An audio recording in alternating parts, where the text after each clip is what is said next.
सुनिए, ना जाने क्यों मेरा मन आज बहुत व्याकुल हो रहा है। महीनों हो गए माँ से बात नहीं हुई है। जब भी फोन करती हूँ रानी भाभी बोलती है माँ ठीक है, सो रही है। बुढ़ापे का शरीर कमजोर हो गया है, ज्यादा दिखता भी तो नहीं, इसीलिए बात नहीं करना चाहती है। पर पता नहीं सच्चाई क्या ही है। मेरा दिल अंदर से बैठा जा रहा है, मानो मेरी सबसे प्यारी चीज मुझसे दूर जा रही हो। नेहा रोती रोती अपने पति मानव से कहती है। मानव बोला, तुम्हें लग रहा है मम्मी जी ठीक नहीं होंगी। अरे मानता हूं तुम्हारी भाभी स्वभाव की अच्छी नहीं है, पर तुम्हारा भाई नवीन, उनका क्या? उनकी तो वो अपनी माँ है, कम से कम वो तो मम्मी जी का ख्याल रखते ही होंगे। अब माँ बेटी का रिश्ता ही ऐसा होता है कि एक को तकलीफ पहुंचती है तो दूसरे को एहसास हो जाता है। तुम्हें अगर ऐसा कुछ लग रहा है तो तुम जाकर एक बार उनको देख क्यों नहीं आती? यहाँ की चिंता मत करो, मैं संभाल लूंगा। नेहा बोली, कैसे संभाल लेंगी? मैं ना रहूं तो आपको एक रुमाल तक नहीं मिलता। फिर बच्चों को स्कूल भेजना, टिफिन तैयार करना, सब कुछ जितना आसान दिखता है उतना आसान है नहीं पतिदेव। औरत की जिंदगी आटे चक्की की मशीन जैसी होती है जो बस पीसना ही जानती है। और एक बेटी तो शादी और बच्चे के बाद इतनी बेबस हो जाती है कि पति और बच्चों में ही उलझ जाती है, फिर अपनी सगी माँ के लिए भी वक्त नहीं निकाल पाती। इतना कहते कहते नेहा की आंखें भर आई। मानव बोला, अरे हाँ, मैं तो बताना ही भूल गया।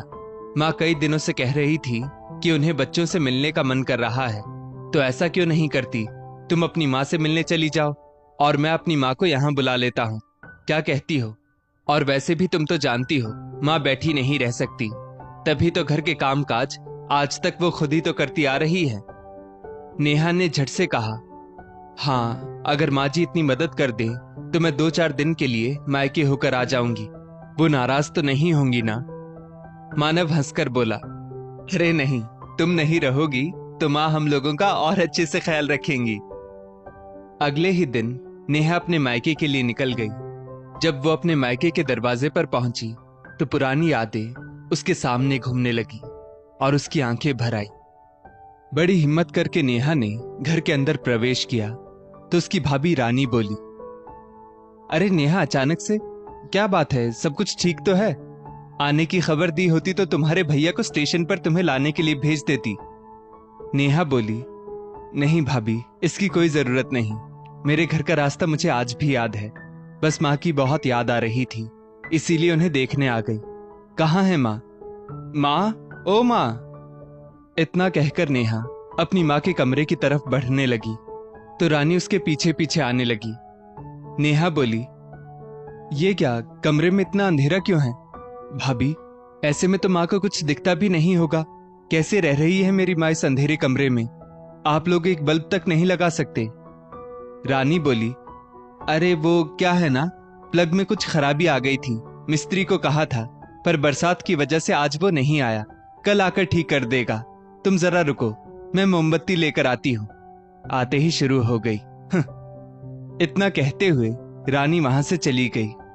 नेहा अंदाजे से अपनी माँ सुनीला जी के पैरों की तरफ गई और माँ के चरणों को स्पर्श करके कहा, माँ कैसी हो और इतने अंधेरे में कैसे रहती हो? खाट पर सोई सोई सुनीला जी बोली, कौन है?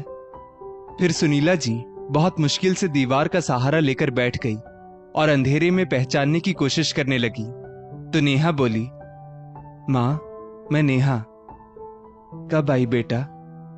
अभी अभी आई हूं माँ, आराम से बैठना, कहीं चोट ना लग जाए। सुनीला जी बोली, बच्चे भी साथ आए हैं, कुछ दिनों से तुम्हें बहुत याद कर रही थी मैं। इस बार कितने दिनों बाद आई बेटा, क्या माँ को भूल गई थी? नेहा बोली, नहीं माँ, ये कैसी बात कर रही हो, भला मैं आपको कैसे भूल सकती हूँ, और आपके दामाद को ऑफिस और बच्चों की जिम्मेदारी देकर आई हूँ। सुनीला जी बोली, और बताओ बेटा, सब हाल समाचार? नेहा बोली, ठीक ठाक है माँ, अपना हाल समाचार बताओ। इतना कहते कहते उसने मोबाइल की फ्लैश ऑन करके देखा तो उसका कलेजा मुंह को आ गया। वो पहचान नहीं पाई कि ये उसकी वही माँ है जो कोयल की तरह चहकती थी। एक आवाज से दोनों भाई बहन कहीं भी हों खिंचे चले आते थे। नेहा क्षण भर के लिए स्तब्ध रह गई। अस्थि पंजर सदृश रुग्ण देह पर अव्यवस्थित वस्त्रों को संभालती हुई सुनीला जी धीमी आवाज में बोली, ठीक ही हूं बेटा, बस दिन गिन रही हूं। तुम्हारे बाबूजी के गुजर जाने के बाद तो मैं अपने ही घर में भिखारिन जैसी जिंदगी जी रही हूं। पर बुरा तो ये लगता है कि अब इस घर में मुझे हर चीज के लिए तरसना पड़ता है। जिस तरह जेल में कैदी काम करता है तो उसे रोटी मिलती है, उसी तरह इस घर में काम करती रही तो 2 वक्त का खाना समय पर मिलता था। पर इधर 15-20 दिनों से ही काम नहीं करने की छूट मिली है, क्योंकि अब शरीर में काम करने की शक्ति जो नहीं बची। नेहा बोली, क्या? इसका मतलब माँ, घर के सब काम तुम क्या करती थी? सुनीला जी ने दरवाजे की तरफ देखा कि कोई सुन तो नहीं रहा, फिर बोली, क्या ही बोलूं बेटा, सुबह 5 बजे से ही बर्तन मांजना, झाड़ू देना, पोछा मारना, रसोई घर को साफ करना और पानी भरना, सब। भगवान किसी बूढ़ी माँ को ऐसे दिन ना दिखाए। इतना कहते कहते वो हांफने लगी। नेहा बोली, माँ, क्या ये सारी बातें नवीन भैया जानते हैं? सुनीला जी पल भर ठहर कर बोली, बेटा, वो सुबह टहलने के लिए निकल जाता है और वापस आकर खा पीकर दफ्तर चला जाता है, फिर पीछे पलटकर देखता भी नहीं कि उसकी माँ किस हाल में है। और ये महारानी देर रात तक टीवी देखती है। दिन में कभी 8 बजे तो कभी 9 बजे उठती है। पोता पोती तो तुम जानती ही हो, वो शहर के हॉस्टल में रहकर पढ़ाई करते हैं, तो घर में बच गई मैं। फालतू की तो मुझसे ही काम लिया जाता था, पर अब तो मैं भी बेकार हो गई। नेहा बोली, माँ, भाई भाभी को कुछ बोलता है, समझाता नहीं है? सुनीला जी बोली, हाँ बेटा, एक बार बिगड़ कर कहा था कि घरेलू काम माँ के साथ मिलजुल कर करो, किंतु इस बात से बहू बहुत नाराज हो गई और फिर उसने खटवास पटवास ले लिया था। जानती हो, 2 दिनों तक घर में चूल्हा नहीं जला था और घर में उतने दिन मातम पसरा रहा था। आखिरकार तेरे भाई नवीन ने ही उसे बहुत समझाया, उसकी खुशामद की, तब कहीं जाकर मानी थी तेरी भाभी। अब तू ही बता, ऐसे में वो क्या कहेगा? नेहा बोली, इसका मतलब मेरे मन का डर सही निकला। ना जाने कितने दिनों से मेरा मन बेचैन रहता था, अब समझ में आया उसका क्या कारण था। अच्छा बताओ माँ, अब खाना वगैरह समय पर मिलता है कि नहीं? सुनीला जी बोली, देखना, कमरे के किसी कोने में एक थाली और ग्लास होगा। दिन में कभी 1 बार, कभी 2 बार, 2 रोटी सब्जी, तो कभी अचार या कभी नमक के साथ रोटी। इस शर्त पर मिलती है कि खाने के बाद मेरी थाली और ग्लास मुझे ही मांजना होगा, क्योंकि अब मैं घर का कोई काम जो नहीं करती। गुस्से से नेहा का चेहरा तमतमा गया। वो बोली, भाभी की इतनी हिम्मत, क्या वो भूल गई है कि ये घर उन्होंने नहीं बनवाया बल्कि बाबूजी ने बनवाया था? रुको, मैं अभी पूछती हूँ। आखिर वो एक निर्बल वृद्धा पर क्यों इतना अत्याचार कर रही हैं? यही सब उनकी माँ के साथ हो तो उन्हें कैसा लगेगा?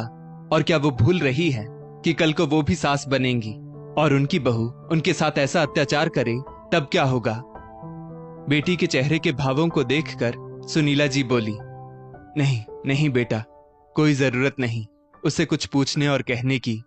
ऐसा करके तुम मेरी मुसीबत और बढ़ा दोगी। इतना कहते हुए सुनीला जी हांफने लगी, फिर डर से उनके हाथ पैर कांपने लगे। नेहा ने मां को पानी पिलाकर तकिए के सहारे बिठाया और बोली, ठीक है मां, मैं उनसे कुछ नहीं बोलूंगी। देखो, आपकी सांस फूल रही है, अब आप कुछ मत बोलो मां। तभी रानी ने आकर कमरे में कैंडल जला दी और ये कहती हुई वो फिर रसोई घर की तरफ चली गई कि घर में अनेकों काम होते हैं, खाने वाले अनेक हैं, पर बनाने वाली तो मैं ही हूं। पल भर बाद सुनीला जी ने अत्यंत ही धीमी आवाज में बेटी से कहा, बेटा, तुम आ गई, तुम्हें देख लिया तो अब लगता है चैन से आंखें बंद कर पाऊंगी। शायद ये हमारी अंतिम मुलाकात है, क्योंकि अब कहने सुनने के लिए बचा ही क्या है बेटा। इतना कहते कहते उनकी आंखों से आंसू निकलकर उनके झुर्रीदार चेहरे पर बहने लगे। तभी नेहा का भाई भी लौटकर घर आ गया था। इधर मां की हालत देखकर नेहा से रहा नहीं गया। उसने मां को चाय पिलाई और फिर उन्हें सुलाकर अपनी भाभी रानी के कमरे में गई और दृढ़ता के साथ बोली, भैया भाभी, आज तक मैं कभी इस घर के मामले में दखलंदाजी नहीं करती थी। मुझे लगता था कि आप लोग जिस तरह से इस घर को संभाल रहे हैं उसी तरह माँ को भी संभाल रहे होंगे, लेकिन आज माँ की ऐसी हालत देखकर मुझे बहुत निराशा हुई। आइंदा से इस घर में ऐसा नहीं होना चाहिए और इसके लिए मुझे जो भी करना पड़ेगा मैं करूंगी। रानी बोली, मुझे लग ही रहा था तुम आई हो तो कुछ ना कुछ तो बखेड़ा जरूर खड़ा करोगी। अगर इतनी ही माँ की चिंता है तो ले जाओ। नेहा बोली, हाँ ले जा सकती हूँ, पर जरा ठहरिए, मैं क्यों माँ को यहाँ से कहीं ले जाऊं? ये घर तो माँ का है, जाएंगे तो आप लोग इस घर से। नवीन गौर से नेहा को देखने लगा। वो कुछ कहता उससे पहले ही नेहा बोली, आप तो रहने दीजिए भैया, जहां बोलना चाहिए वहां तो आपके हलक से आवाज नहीं निकलती है। अक्सर भाई अपनी माँ बहन को ही चुप करवाते हैं क्योंकि बीवी पर तो उनकी चलती नहीं है। तो आज के आज माँ के लिए एक 24 घंटे की नर्स रखिए और उनके खाने पीने की व्यवस्था टाइम टू टाइम होनी चाहिए। अगर आप लोगों ने ये सारा इंतजाम नहीं किया तो मैं अभी के अभी पुलिस स्टेशन जाकर आप दोनों की कंप्लेन करूंगी। और भाभी, माँ को मैं अपने घर आराम से ले जाकर रख सकती हूँ, पर ये तो आप लोगों को आराम देना हो जाएगा, जो मैं होने नहीं दूंगी। आप लोग मेरी माँ से काम करवाते थे, तब उसे रोटी देते थे। अरे शर्म नहीं आती? जिस माँ ने अपनी जिंदगी की रोशनी हम पर लुटा दी, क्या वो एक मोमबत्ती की रोशनी की भी हकदार नहीं, जो आप लोग उसे अंधेरे कमरे में रखते हो? जो मैंने कहा है तुरंत के तुरंत 24 घंटे के अंदर इसका इंतजाम होना चाहिए, वरना जेल में चक्की पीसने के लिए तैयार हो जाओ। इतना कहकर नेहा अपनी माँ के कमरे में चली गई। नवीन के पसीने छूट गए क्योंकि वो नेहा के स्वभाव को अच्छी तरह से जानता था। वो एक बार जो ठान लेती है करके ही रहती है। रानी कुछ कहती उससे पहले नवीन ने कहा, तुम क्या चाहती हो, बदनामी हो और हम दोनों जेल में जाकर बैठे? बेहतर है जैसा जैसा वो कह रही है मुझे करने दो। इतना कहकर नवीन ने तुरंत एक एजेंसी में फोन किया। 24 घंटे के लिए एक नर्स बुलवाई जो सुनीला जी के खाने पीने व दवाइयों की व्यवस्था देखने लगी। नेहा जानती थी कि उसके जाने के बाद रानी फिर कुछ बखेड़ा करेगी।